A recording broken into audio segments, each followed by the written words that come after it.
Ang mga kwento ng pag-ibig, kwento ng buhay at kwento ng pag-asa dito sa Barangay Love Stories. Love Stories.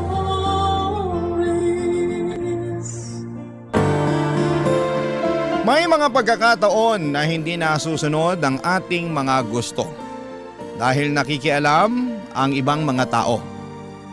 Para sa iba ay mas maganda ang sinasabi nila, ikaw kabarangay, susundin mo ba ang sinasabi nila?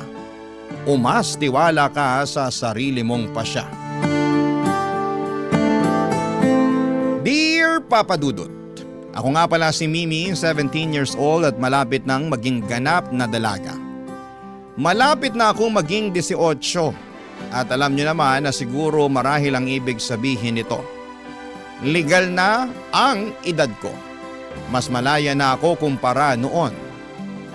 Dibu itong masasabi bilang marka ng pagiging dalaging ding papunta sa pagiging dalaga.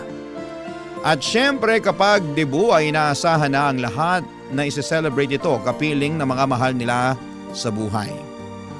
Excited na nga ako na maranasan ang dibu party. Pero hindi gaya ng iba na gusto ng ingrande, ako naman ay doon lang sa simple. Ayoko nga ring magsuot ng gown. Ayokong masyadong mag-abala ng mga tao. Mahiyain at introvert akong tao, Papa Dudut.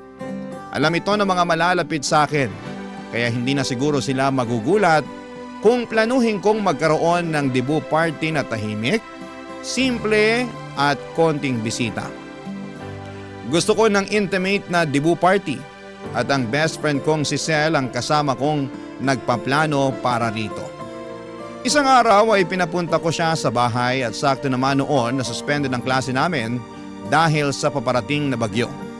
Pinakiusapan ko na rin siyang doon na matulog sa bahay dahil sigurado akong hindi matatapos ng isang buong araw ang pag-uusap namin para sa debut. Oo, at simple lamang ang balak kong debut pero gusto kong planchado ang lahat ng detalye. Para masiguradong masusunod ang lahat ng gusto kong mangyari, Papa Dudut.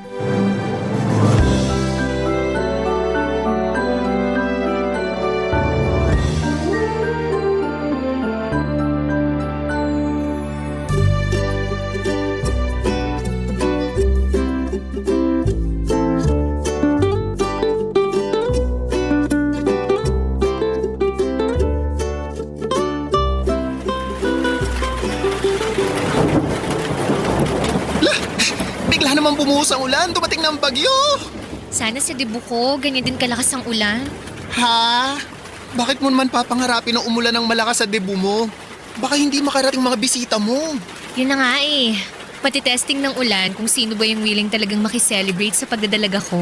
Ay nako, willing akong pumunta sa debut mo. Pero kung haharangin naman ako ng malakas na ulan at hangin, kahit best friend mo ako, unahin ko pa rin ang sarili ko, no? Hindi ako pupunta, goodbye! I-view ko na lang mga my day mo sa social media, i-heart ko na lang lahat, safe pa ako sa bagyo at baha. Hindi ko naman hihilingin na bumagyo at bumaha, no?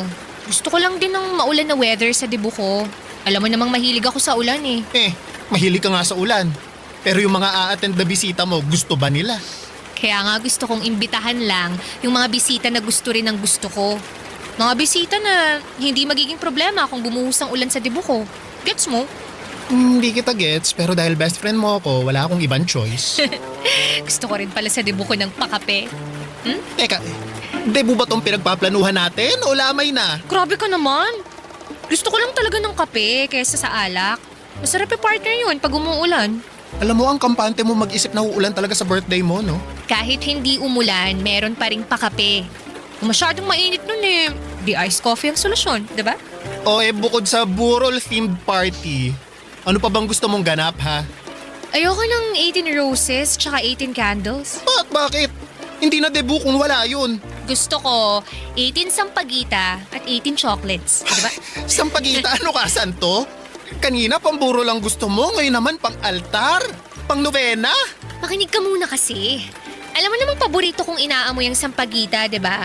Tsaka comfort food ko ang tsokolate. Ayoko ng kandila kasi para akong pinaglalamayan. Pero yung kape at sampagita, hindi mo kang pinaglalamayan. Alam mo ikaw, nakakainis ka.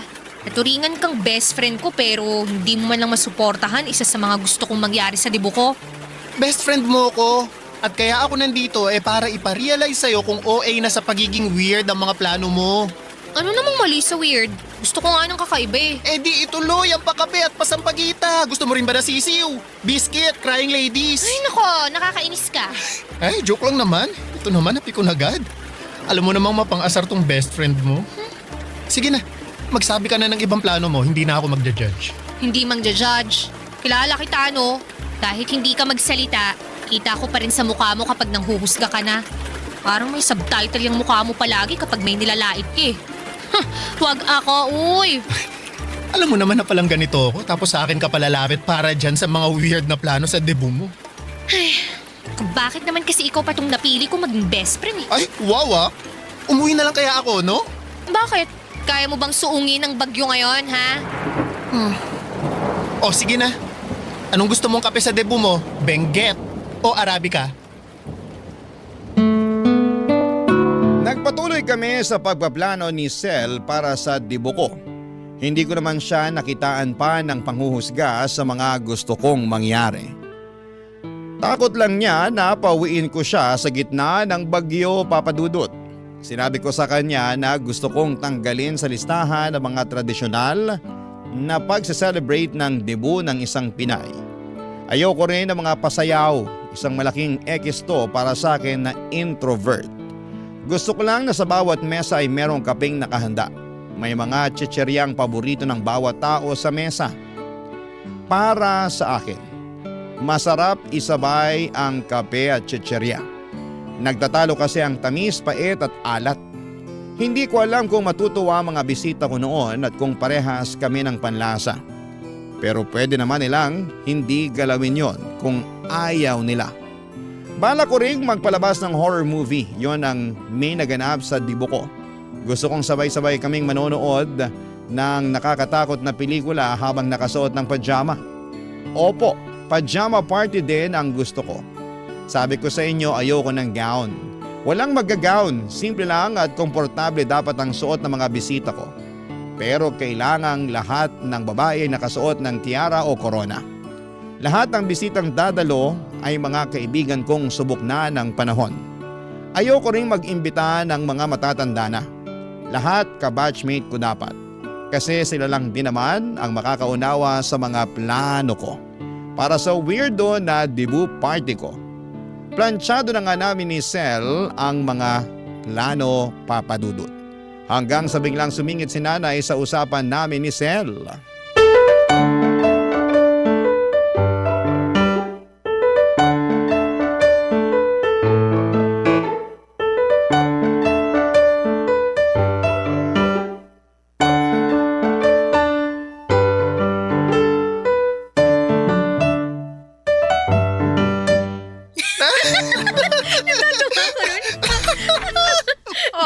Ay, mukhang busy kayong dalawa. Ay, hindi naman masyado, Nay. Inaayos lang namin yung listahan ng mga bisita para sa dibo ko. Sinama mo ba sa listahan si Kap? Yung kapitan po ng barangay natin? Ay, alam nga naman kapitan ng barko, ikaw talaga Mimi. Bakit ko po siya iimbitahan? Hindi ko naman po siya kilala. Ang gusto po ni Mimi, tita, ay yung mga ka-close niya lang po ang maimbitahan sana. Ay, di i-close niya si kapitan. Simulan mo nang makipaglapit sa kanya, Mimi, bago ang debut mo. Para naman kapag may ayuda sa barangay tayo ang mauna sa pila. Ganun ang ginagawa ni Kumaring Lita. Ay, oo nga pala. Imbitahan mo si Kumaring Lita ko ha. Malakas ang kapit nun sa munisipyo. Makakatulong siya sa atin sa mga permit na ganyan. Nay, ayoko po kay Aling Lita. Alam niyo namang lagi ako nung pinapahiya sa tuwing bumibili ako sa store niya eh. Mukha na raw akong 30. Ang aga ko raw nabulok. Ay, sinabi niya rin sa'yo yun? Ganon din ang sinabi niya sa akin eh. Ang oiling araw ng mukha ko, talo ko parawang lechon sa piyesta. Walang filter ang bunganga. Abay, bakit ba kayo nasasaktan sa mga sinasabi niya? Totoo naman na magayos ka rin kasi, Mimi, para hindi ka nagmumukhang trentahin. Hindi mo naman siguro ikamamatay kung gagamit ka ng lipstick o magpapakulay ka ng buhok. At ikaw naman, Sel, magkano lang naman ang pulbo sa tindahan? Gumamit ka noon para hindi ka nagmamantika. Aray, grabe naman si tita. Abay, wala rin filter ang bunganga ko. Pero lahat ng lalabas sa bibig ko makakatulong sa inyo. Kaya ikaw, Mimi, makinig ka sa mga payo ko ha. Idagdag mo na sa listahan si Kap at Kumaring Lita. Magpapasalamat ka sa akin balang araw kapag silang ginawa mong backer kapag may kailangan tayo. At saka yung si Kap, magpapahiram niya ng mga, monoblock na upuan at mesa. Magagamit natin yun sa multipurpose hall sa barangay. Malay mo, mag-donate din ng mga tolda. Multipurpose hall? Oo, ay doon natin isi-celebrate yung debut mo. Ano ka ba naman, bata ka? Kala ko naman maayos na yung pagpaplano ni Sel sa party mo. Mukhang kailangan ko pa rin umasikaso niyan para sa'yo. Ay, nako. Ay, okay naman na po ang mga plano, tita. Gusto lang ni Mimi ng intimate o maliit na party para sa debut niya. Konting bisita at konting handa lang talaga. Ayaw niyo po ba yun? Makakatipid kayo. Abay, sino bang nagsabi na kailangan magtipid? Alam mo, minsan lang ang debut, kaya hindi dapat magtipid ang mga magre-regalo o mag-i-sponsor sa atin sa mga party-party na ganyan. Nay, gusto niyo bang ipagastos sa ibang tao ang debut ko? Nakakahiya yun. Ay naku anak, sa panahon ngayon, hindi na dapat pinaiiral pa ang hiya. At saka, uso na yung mga ganun-ganun ngayon ha. Yung mga nag-i-sponsor sa mga party, ginagawa na yun ng mga vlogger. Nay, hindi naman po ako vlogger. Ay, huwag ka nalang kumontra, Mimi. Ako na nga lang tong nagmamalasakit para mabigyan ka ng bonggang debut tapos gaganyan ka pa. Nay, hindi ko naman po kailangan ng bonggang Ay, debut. manahimik ka na. Kailangan mo yon. Ayaw mo lang tanggapin kasi nahihiya ka. Ay, basta. Ilagay mo rin pala sa listahan ng bisita sina Konsehal Pedro at Konsehal Dong. Sino pong mga yan? Abay, magkakonsehal natin yan. Kailangan nilang dumalo. Malay mo, may pakimkim sila sa'yo. Alam mo, ay balita ko, galante raw ang dalawang yan. Kaya wag na wag ka magkakamali na hindi sila imbitahan, ha? Tsaka, personal kang pumunta sa bahay para imbitahan sila. Mag-ayos ka. Huwag kang oily-oily para si Sel. Ay, nadamay na naman ang mukha ko. Ay, kailangan mong imbitahan ng mga malalaking tao. Dahil bumubuo ka ng koneksyon sa kanila. Hindi natin alam kung balang araw kailanganin natin ang tulong nila. Sa panahon pa naman ngayon, ang hirap pag wala kang kakilalang backer. Siya, lalabas lang ako saglit para pumunta sa barangay. Malambing ko lang si Kap para sa multipurpose hall. May yung mga bilin ko ha.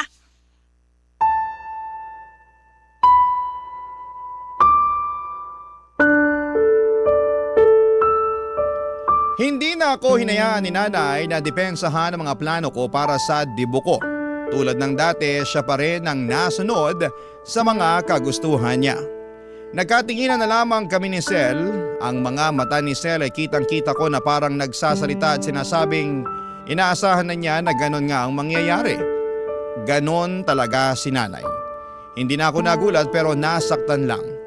Akala ko naman kasi ay buong puso na niya akong pinagkakatiwalaan sa mga gusto kong mangyari para sa debut ko. Yun naman kasi ang naging usapan namin kaya nagkaroon kami ng chance ni Sel na pagplanuhan yon.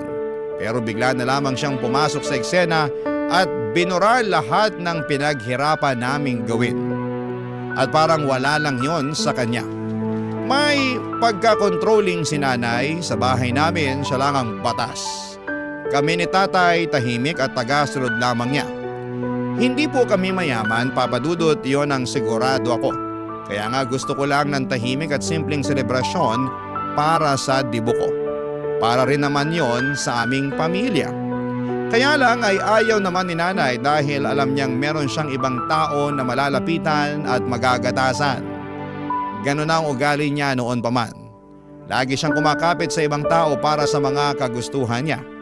Lagi niyang gustong ipagkalandakan sa ibang tao na bongga ang buhay namin kahit malayo yon sa katotohanan.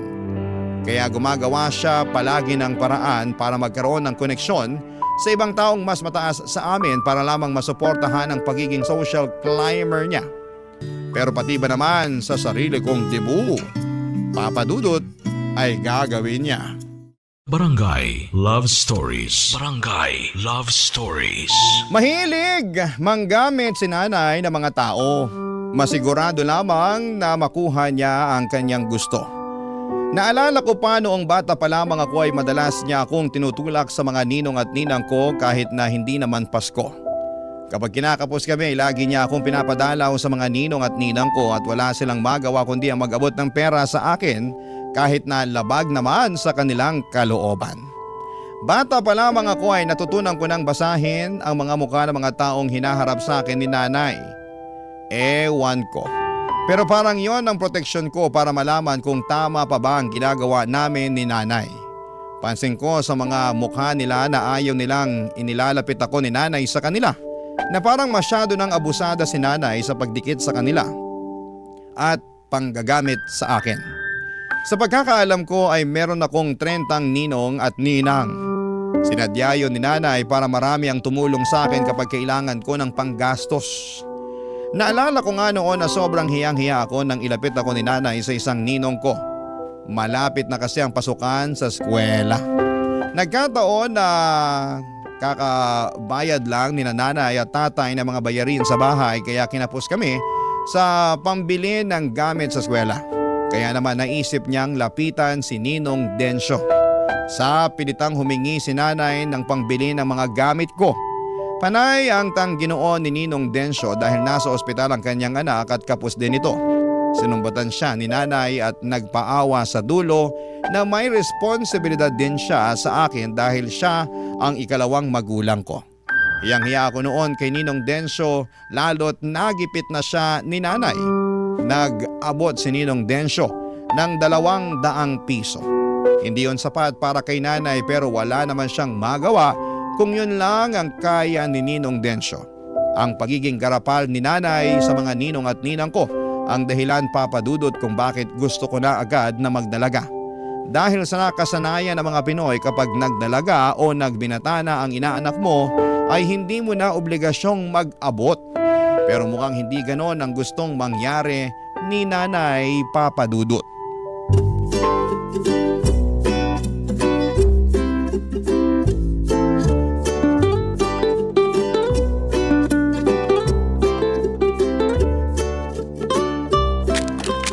Nay, talaga bang tutuloy tayo sa bahay ni Ninang Shawi?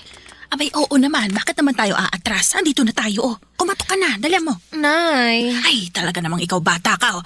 Tanggalin mo na nga yung pagiging mahiyain mo. Wala kang mapapala kung uugaliin mo yan hanggang pagtanda. Katok na.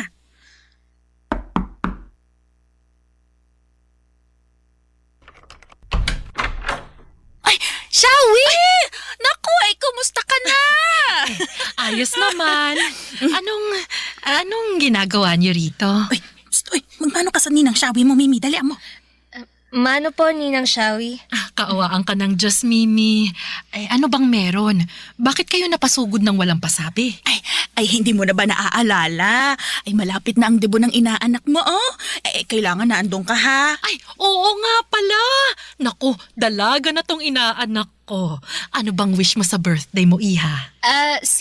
Alam mo, Mare, gusto niya ng pera na pangdagdag ng pambili ng gown o pa-hair and makeup na rin. At kung kaya pa, padagdag na lang din ng pambayad sa photographer para meron siyang itatagong memory sa debut niya. Mas maganda yata kung magre-renta na lang ng gown. Isang beses lang naman gagamitin eh. Hindi practical na bumili. Gusto mo bang mawalan ka ng space sa cabinet mo, Mimi? Oo nga po Ay, okay lang naman din ang renta.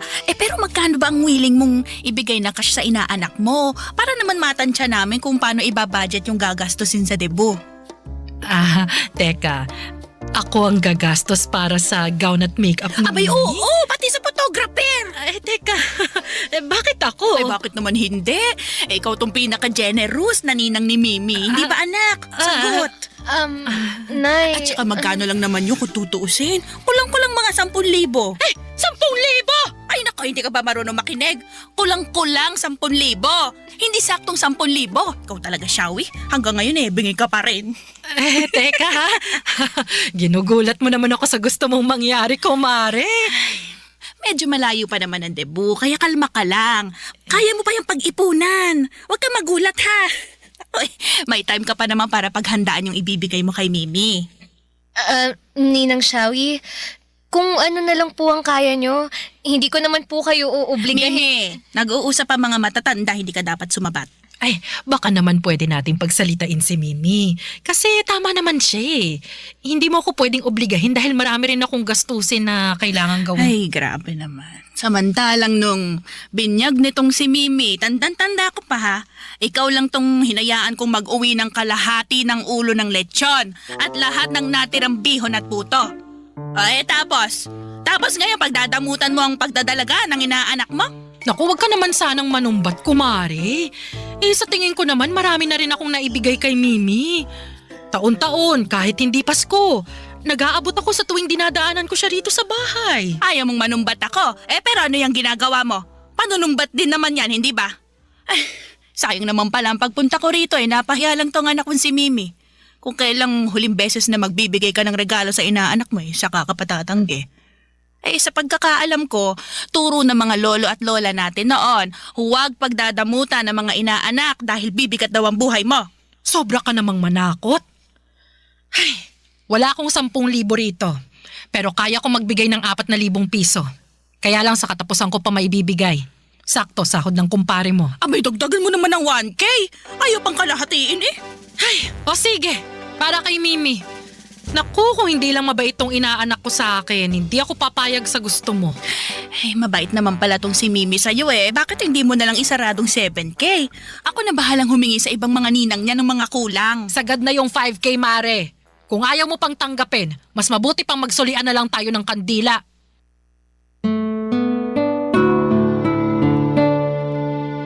Kung hindi nagalit si Ninang Shawi ay baka pinilit pa ni Ninang na makipag-areglo ng 7,000 regalo para sa akin. Nakakahiya, pulang-pula noon ang mukha ko. Halos hindi ako makapagsalita noon dahil sa inasta ni nanay. Parang ako pang nahihiya para kay Ninang Shawi.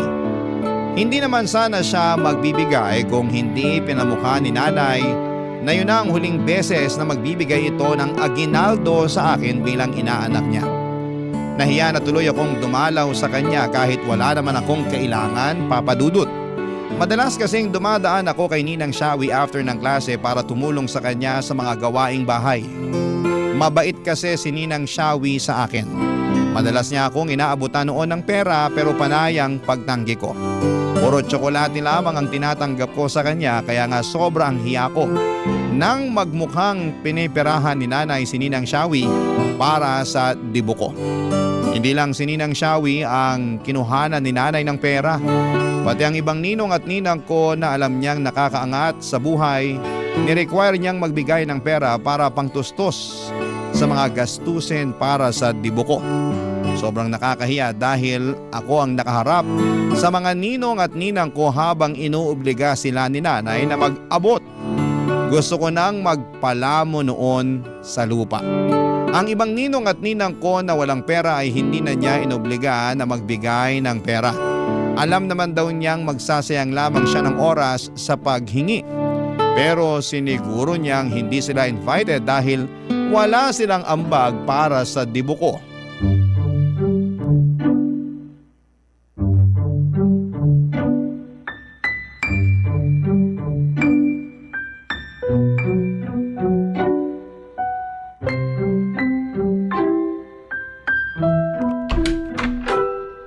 Nay, Tay, andito na po ako. Andito ako sa sala, Mimi. Nasaan po si Tatay? Ayun, umalis. Binungangaan ko Hindi ko alam kung saan nagpunta. Ano na naman po bang ginawa niyo kay Tatay? Wag mo siyang kakampihan ha. Hindi mo alam kung anong nangyari. Hindi na lang ako magtatanong. Mabuti pa nga. Likpit mo na nga lang yung mga paper bag at mga resibo dyan sa sopa para makahiga ako mamaya pagkatapos kung bilangin yung inutang ko. Umutang kayo? Kanino? Bakit? Doon sa kakilala ng tatay mo na may pasugalan. 25,000 lang naman. 25,000? Para saan po yun? Para saan pa ba? Di sa debo mo. Nay, ang laki naman po niyan. Dapat hindi na kayo umutang. Nako, parehas mo talaga mag-isip ang tatay mo. Ganyan din ang sinabi niya sa akin kanina, kaya pinalayas ko. Akala mo naman ko siya magbabayad Ginawa ko lang naman siya co-maker. Naiintindihan ko po si Tatay kung sakaling magalit siya. Sobrang laking pera po niya, Nay. Saan naman tayo kukuha ng ipambabayad dyan? Alam niyo namang hindi stable ang mga trabaho niyo pareho ni Tatay Mababayaran ko rin tong inutang ko. Oras na dumalo na ang mga bigating bisita mo. Sa kanila natin huhugutin ng pambayad. At nag-compute na nga ako kanina Kapag lahat sila ay dumalo, paniguradong mababayaran natin tong 25,000 na inutang natin at may matitira pa. O, di ba? Hindi lugi ang negosyo. Bakit naman parang ginawa niyong negosyo ang debo ko? Hindi naman sa ginagawang negosyo, anak. Nagiging praktikal lang tayo. Makikikain sila sa handa tapos mag-e-enjoy pero wala silang ambag. Ano tayo maghihirap? Hindi na pwedeng ganung mindset. Pero yung mga nakuha natin sa mga ninong at ninang ko, feeling ko naman kasya na yun para maitawid lang tong debo ko eh. Hindi sapat yun, no? Itatabi ko yun para sa emergency. Hindi natin gagalawin yon. Mabuti na ang wais. Dapat may pang-extra tayo. Nay, wag na lang kaya akong magdebo. Ano pinagsasasabi mo dyan? Para saan pa kung kinapalan ko ng pagbumuka ko na hinarap at hininga ng pera yung mga ninong at ninang mo, ha? Yung pakikipag-usap ko kay Kap para ipahiram yung multipurpose hall. Alam mo ba pinarenta niya pa sa akin ng mga monoblock na upuan at mesa dahil hindi na raw yung sakop ng barangay? Napakakuripot ng kapitan na yan. Hindi man lang ginawa ng paraan eh. Ako, humanda siya sa akin sa susunod na eleksyon. Huyo siya sa akin. Tingnan niyo na nga. Ang dami ng taong naaabala dahil lang sa debo ko. Pati na rin po kayo. Sabi ko naman po sa inyo, simple lang ang gusto kong mangyari sa debo ko eh.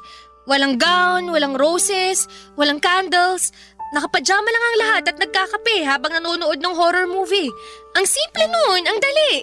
Hindi na kailangan ng 25,000. Ano ba naman yung gusto mo mangyari? Ang pangit-pangit. Pagsisisihan mo kapag itinuloy mo ang planong yan. Baka mamaya chismis ka pa ng mga dadalo at sasabihin walang kwenta yung debo mo. Kesa naman mabaon po tayo sa utang. Mas gusto ko pa ngang wag na lang mag-celebrate eh. Alam mo, nag-iinit ng ulo ko sa'yo ha. Mabuti pa, samahan mo na lang ang tatay mo kung nasaan man siya ngayon. Kayong mag-ama talaga, nako. Wala na kayong ibang ginawa kundi pasakitin ang ulo ko. Ay, umalis ka. Magsama kayo ng tatay mo. Total, magkamukha naman kayo. Alis! Galit na galit noon si nanay at halos lumuwa na ang mga mata niya sa sobrang inis. Namumula pa ang mukha niya na akala mo ay kamatis. Wala akong ibang nagawa kundi ang umalis ng bahay para magpalamig din kahit ako ay napupuno na ng galit. Kung ano-ano na lamang ang ginagawa ni nanay para sa debo ko. Gusto ko rin namang sisihin ang sarili ko dahil hinayaan ko siyang pakialamanan ang mga plano ko. Wala nang nasunod kahit isa sa mga kagustuhan ko. Kahit ang kape pinatanggal ni nanay. Pinalitan niya ng alak para raw mag-enjoy ang mga matatandang bisita niya. Mga bisita niya? Opo, puro bisita niya halos ang dadalo. Ilan lang ang mga kaibigan kong pinayagan niyang pumunta. Gusto niyang mapera ang lahat ng mga bisita. Habang naglalakad ay hindi ko maiwasang maiyak. Ang lungkot ko, ang tagal kong inabangan ang debo ko. Ang tagal kong ini-imagine ang gusto kong mangyari tapos sa huli wala rin palang masusunod. Ang sakit na sarili kong ina ang tatabla ng kasiyahan ko. Ni hindi man lang ako pinakinggan ni nanay. Ang gusto lang niya ay makakuha ng pera. Ginawa niya akong negosyo, parang pinagkakaitan niya ako. Hindi na siya concerned sa selebrasyon ng pagdadalaga ko. Mas concerned siya sa maibubulsa niya. Mas marami na siyang naplano para sa perang malilikom niya kesa sa gawing memorable ang pagdidibo ko, Papa Dudut. Barangay Love Stories. Barangay Love Stories. Nagpagabi ako sa daan at hindi ako umuwi ng bahay hanggat hindi ko nahahanap si tatay. Panay ang tawag ko sa cellphone niya pero hindi siya sumasagot. Kung sino-sino na ang binulabog kong kakilala niya pero hindi nila alam kung nasaan si tatay. Gusto kong totohanin ang sinabi ni nanay na magsama kami ni tatay. Gusto kong maghanap ng kakampi. Sumabog na rin ako, si tatay lang ang naisip kong lapitan. Alam kong kakampihan niya ako at tulad ko ay alam kong napupuno na rin siya kay nanay. Hindi naman nagtagal ay sinagot na rin ni tatay ang pagtawag ko. Nasa isang bilyaran pala siya.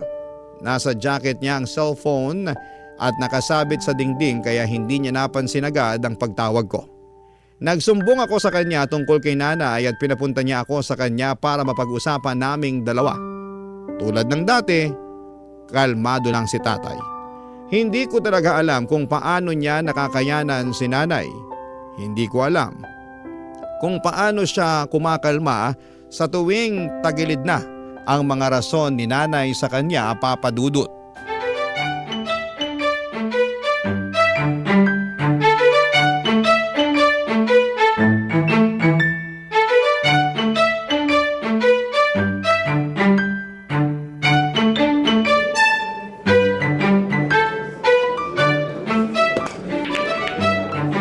Kamusta nanay mo? Ayun, bungangera pa rin. Kaya nga nilayasan ko na agad bago pa maging Armalite na unlimited ang bala ng bunganga niya. Hindi ko nga alam kung paano nyo natitiis ang pagbubunga nga ni nanay. Mabait naman kasi nanay mo. Maalaga at masikaso. Marami rin siyang sinasakripisyo para sa atin na sa tingin niya kailangan natin. Pero minsan po ba, Tay? Nagtanong siya kung kailangan ba talaga natin yung ginagawa niya. Napagtalunan niyo na naman ba yung debo mo? Sobra na kasi, Tay eh. Hindi na lang siya nakontento sa mga hiningi niyang pera sa mga ninong at ninang ko. Aba umutang pa ng 25,000 sa kakilala niyo. Alam ko yan. Nagulat din ako, kamagalala. Pero kilala mo naman ang tatay mo, di ba? Konting buka lang ng bibig ng nanay mo, tiklop agad ako eh. Pero sana, kahit minsan naman, Tay, pagsabihan niyo rin si nanay. Tayo lang din ang kawawa eh. Nalulusutan din naman ng nanay mo kung ano man ang pinapasok niya. Doon naman ako bilib sa kanya. Kaya minsan, hinahayaan ko na lang. Hindi ko kaya ang ganun, Tay. Siya tong nagpapasimula ng problema eh. Wala na sanang ibang iisipin kung hinayaan na lang niya ako sa plano sa debut ko. Yan ba yung may pakape ka pa at pasampagita? May narinig din akong corona. Bakit po kayo tumatawa? Nakakatawa naman kasi talaga. Bakit naman sampagita pa at kape ang tema ng debut mo? Para ka naman pinaglalamayan yan eh. Magsama nga kayo ni nanay. Parehas kayong basag trip eh. Pasensya ka na anak. Natawa lang naman ako. Kung yun naman kasi ang magpapasaya sa'yo, susuportahan ko naman yan. Ikaw ang may debut eh. Bida mo ang plano mo. Sana ganyan mag-isip si nanay. Pero hindi eh. Mas gusto niyang ibida yung mga plano niya. Sariling kasiyahan lang ang iniisip niya. Alam mo na ba ang nangyari sa debut ng nanay mo noon? Hindi po. Ano po bang nangyari? Ang tagal pinag-ipunan ng nanay mo ang debut niya. Kung ano-ano pa nga binenta niya noon eh. Siopaw, balot, penoy, mani at nilagang saging. Kasi ayaw siyang magdebut ng lola mo. Aksaya lang daw yun. Sa nainggit ang nanay mo ron sa mga kaibigan niyang may padebu. Kaya pinaghirapan niya ang pag-iipon para ron. Ang dami niyang plano ha. Gusto niya may mga banderitas at kantahan pa. 2 cake. Gusto niya ng lechong manok tsaka spaghetti. Gusto niyang isuot yung asul na gown na pinaparentahan ng teacher niya noon. Nagawa naman po ba ni nanay ang mga plano niya? Nakapag-celebrate naman siya ng debut niya. Pero hindi sa paraang gusto niya. Ano pong ibig niyong sabihin? Kasi nagkasakit ang lolo mo noon. At kinailangan gamitin yung naipong pera ng nanay mo para madala sa ospital ang lolo mo. Wala naman siya nagawa. Panganay ang nanay mo eh. At alam nilang may naitabi siyang pera. May natira naman po bang pera para sa debut niya? Ang alam ko wala. Kaya nagbenta uli siya ng kung ano-ano. Pati tabo at balde sa bayan. Nagbenta na rin siya. Pero hindi kinaya. Ano na lang pong nangyari sa debut ni nanay? Ayun. Nakabili siya ng mga tinapay na putok, margarine at tinitimplang orange juice. May kaibigan siyang nagboluntaryo na gumawa ng mga bulaklak gamit ang crepe paper para madekorasyonan yung debut ng nanay mo. Ako rin ang nagpahiram ng stereo para naman may musika sa debut niya. Nakasuot lang din siya ng simpleng bestida na pangsimba dahil hindi niya na nirentahan pa yung gown na pangarap niya. Nakakaawa naman pala si nanay. Ang masakit pa, kinantsawan at nilait pa siya ng mga dumalong bisita noon. Pinagchismisan ng ilang araw sa barangay namin yun. Nakikikain na nga sila, ganun pa gagawin nila. Kaya nalungkot ang nanay mo nun. Halos di lumabas ng bahay yun. Kaya sana maintindihan mo anak kung bakit ganun kagusto ng nanay mo na maibigay sa iyo ang engranding debut. Dahil siguro kahit man lang sa iyo maranasan niyang matupad ang minsang pangarap niyang selebrasyon. Nalungkot ako sa mga nalaman kong nangyari kay nanay noon, Papa Dudut. Doon ko palang naintindihan kung bakit ganon siya ka-controlling pagdating sa debut ko. Parang sa akin siya bumabawi sa mga bagay na hindi niya nakuha sa selebrasyon ng pagdadalaga niya. Lumambot ng puso ko dahil doon gusto ko na lamang sumunod sa mga kagustuhan niya. Kung para sa ikakasaya niya ay ayos na ako roon. Ayoko maging selfish at puro sarili ko lamang ang iniisip ko. Alam kong dibo ko yon pero gusto kong i-share yon kay nanay. Deserve niyang magkaroon ng ganong klaseng dibu at inaya ko na noon si tatay na umuwi na. Bago kami umuwi ay bumili muna kami ng spaghetti at litsyong manok para pasalubong kay nanay. Bilin ni tatay huwag ipaalam kay nanay ang tungkol sa mga nalaman kong kwento niya. Sa pagdaan ng mga araw ay hinayaan kong si nanay ang mag-ayos ng dibu ko. Lahat ng ginagawa niya, oo na lamang ang sagot ko.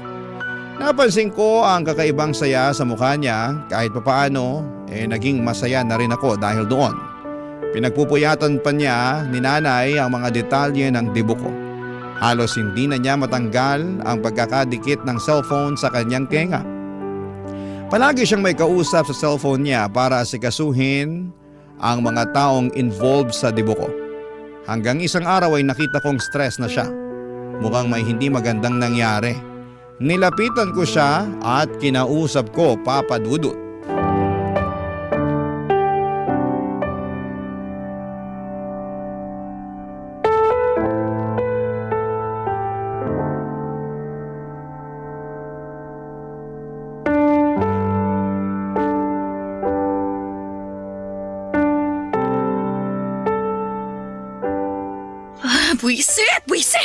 Buisit! Nay, ayos lang po ba kayo? Obvious ba? Siyempre hindi. Subukan niyo pong kumalma. Ano po bang nangyari? Hindi ako kakalma kapag ganitong binibwisit ako ng mga bisita mo. Bisita? Ano po bang ginawa nila? Pinagaksayahan ko lang sila ng laway at oras. Akala ko pa naman dadalo sila. Tapos kung kailang 2 araw na lang bago ang debut mo, saka sila magsasabi na hindi na lang daw pupunta. Hayaan niyo na po. Baka may importante lang silang lakad. Baka may emergency. Importanteng lakad, emergency. Ayaw lang nilang makisali sa 18 Blue Bills at 18 gadgets. Kaya pala mainit ang ulo niyo. Aba, talagang iinit ang ulo ko. Nalista ko na lahat ng pera na makukuha natin sa debut mo Kasyang-kasya na yon para sa ibang gastusin at ibang kailangan natin pagkatapos ng debut. Tapos bigla sila mag-aatrasan. Alam mo bang 2 na lang ang natira sa 18 Blue Bills? At least po, may natira pa. May 2,000 pa tayo, di ba? Sa tingin mo ba sapat ang 2,000 na malilikom natin? Naku, nakakahiya to kapag nalaman ng mga dadalo. Ia-announce pa naman ang lahat na mag-aabot ng 18 Blue Bills. Pagtatawanan lang tayo kapag nalaman nilang 2 lang ang magbibigay. So wala naman po tayong magagawa kung ayaw talaga nilang magbigay Ano sa pa yung mga inatasan ko na magbibigay ng 18 gadgets? Mga damuho! Nung tinanong ko ba naman kung anong ibibigay nilang gadget bigla nagsabi na charger, mumurahing power bank, tig 150 pesos na earbud, at meron pang isang syusyonga-syunga na magbibigay ng extension cord. Hindi ko naman po kasi kailangan ng gadgets, Nay. Alam niyo namang wala akong kahilig-hilig dyan Kung wala kang hilig sa gadgets, ako gusto ko. Umaasa ako sa cellphone o mamahaling powerbank man lang sana para maibenta natin. Wag na po yun, Nay. Tsaka, di ba, meron pa rin namang ibang bisita na nag-promise na magbibigay ng regalo? Ay nako, wala akong tiwala sa mga yon. Baka sardinas lang at mug ang ibigay nila. Ayoko nang umasa. Ay, nako, mga buwisit sila. Ang tagal ko silang kinausap, kinumbinsi ko isa-isa. Hindi na ako nakakakain sa tamang oras at hindi ko na rin nagagawa ang mga sideline ko para lang masiguro na magiging perpekto ang debut mo. Nay, hindi ko naman kailangan ng perpektong debut Alam niyo naman na kahit saang selebrasyon pa yan, meron talagang mga hindi nakakapunta at hindi nasusunod. Pero pwede pa rin namang maging masaya kahit ganun pa ang mangyari Ako? Hindi ako magiging masaya kapag hindi nasunod ang plano. Naranasan ko na yan noon at ako na nagsasabi sa'yo na Mimi, hindi masaya yon. Ang sakit na mapahiya ka sa mga tao na umaasa na makakapaghanda ka ng masarap. Na merong musika, na mang-aaliw sa mga bisita, may cake, may banderitas. Ang sakit mapag-usapan na ang pangit ng pagsalubong ng pagdadalaga mo. Hindi naman masama kung tinapay at juice lang ang maihanda sa debut ko Tulad ng nangyari sa inyo. Basta ang importante sa akin, andun po kayo ni tatay. Sabay-sabay tayong kakain ng putok na tinapay at tinimplang orange juice. Hindi! Hindi pwede! Kailangan masagana ang handa mo. Hindi pwedeng i-chismis ka ng mga bisita pagkatapos. Hindi ko papayagang mangyari yon. Kahit naman po masarap ang handa natin, sigurado namang may sasabihin ng ibang tao. Masanay na tayo. Kaya nga ang sinasabi ko sa inyo, piliin nating mabuti ang mga bisita natin. Para hindi tayo makarinig ng hindi maganda. Kasi pupunta sila dahil mahal nila tayo at hindi dahil sa handa natin. Pero gusto kong bigyan ka ng debut na hindi ko naranasan noon, anak. Gagawin pa rin naman po natin ang nasa plano nyo. Ayos lang po ako ron. Pero huwag sasama ang loob natin, Nay, kung may mga hindi dadalo o hindi masusunod. Kung sakaling kulangin pa rin ang inaasahan yung pera na iaabot nila, di pagtsagaan na lang natin. Nay, alam mo namang hindi mayayaman ng mga kamag-anak, kaibigan at ibang kakilala natin. Ang hirap namang ipilit sa kanila na ibigay yung mga bagay na hindi nga nila kayang ibigay para sa sarili nila. Sa huling sinabi ko ay doon pa lamang kumalma at pumayag si Nanay Papa Dudut. Alam kong pressured lamang siya para maibigay ang debut sa akin na hindi niya naibigay sa sarili niya noon. Hinayaan na lamang niya ang mga bisita niya na nag-cancel sa 18 blue bills at 18 gadgets. Pati na rin yung ibang hindi dadalo dahil nahihiyang hindi makapagbigay. Ayos lang naman sa akin kahit wala silang maibigay pero ayoko na rin silang pinite na pumunta kung hindi sila komportable na gumalaw sa debut ko dahil lamang wala silang naibigay. Nerespeto ko kung anuman ang desisyon nila. Doon pa rin kami sa multipurpose hall. Konti lang ang mga upuan at mesa na nirentahan namin dahil nga konti lang din ang dumalo. Hinayaan na rin ni Nanay na tuparin ko ang ibang mga plano ko. Natuloy ang pakape, pasampagita at panonood ng horror movie sa dulo ng selebrasyon ng debut. Hinayaan na rin niya akong magpalit ng pajama bago matapos ang debut ko. Sinurpresa ko nga rin siya ng spaghetti, lechong manok, putok na tinapay at orange juice. Galing ang gasto sa inipon kong pera. Regalo ko yon para kay Nanay para sa efforts niya sa debut ko. At syempre gusto kong mabago ang pananaw at tingin niya sa putok na tinapay at orange juice na nagdulot ng lungkot sa kanya noong debut niya. Gusto kong sa pagkakataong yon ay magkaroon na siya ng masayang alaala sa tinapay at orange juice. Hindi man mabura ang naging alaala na mga yon sa nakaraan niya. Pero ang importante, matatabunan na yon ang magandang alaala sa kasalukuyan. Maraming salamat po sa pagbasa ng aking liham. Ang inyong forever kapuso at kabarangay, Mimi. Kwentuhan naman tayo dito sa comment section.